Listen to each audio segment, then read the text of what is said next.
Recording by Yadav Studio, Janakpur Dham, Nepal.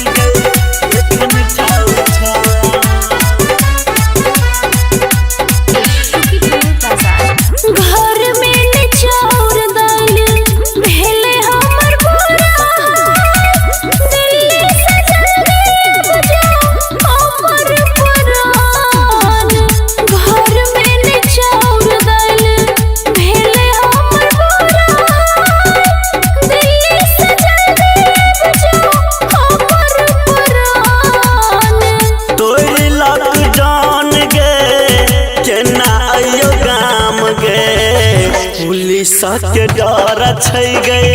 एखन ठाव ठाव के सुनना तोर लॉकडाउन गे केना आयो गाम गे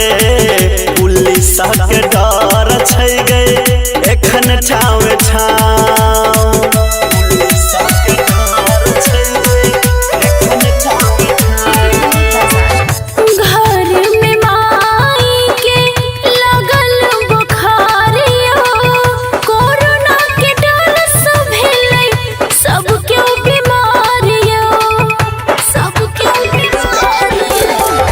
कोरोना से डर के नहीं छै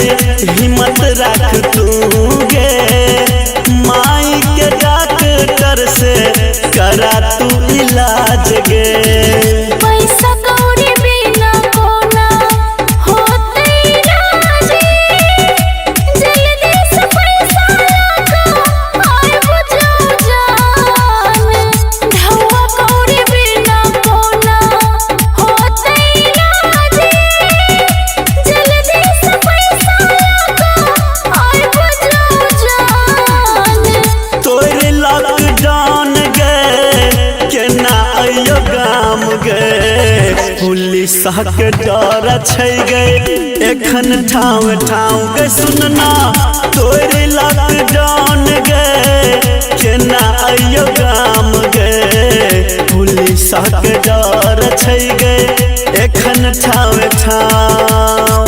पुलिस के डर छै गए एखन ठाव ठाव ककरो से कर झालक करा तू इलाज गे लॉकडाउन खुलते हम भेजबो ब्याज गे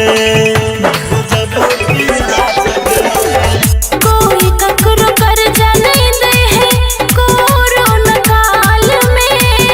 आफत विपत पड़ल सबके यही साल में किछ नहीं पुरैया हम छियै मजबूर गे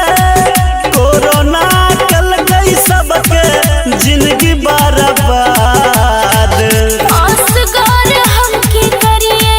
घर में सब बीमार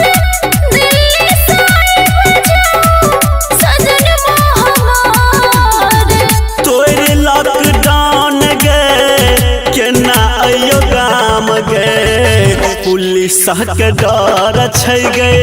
एखन ठाव ठाव गे बुझना तोरे लॉकडाउन गे केना आयो गाम गे पुलिस के डर छै गए एखन ठाव ठाव पुलिस के डर छै गए एखन ठाव ठाव।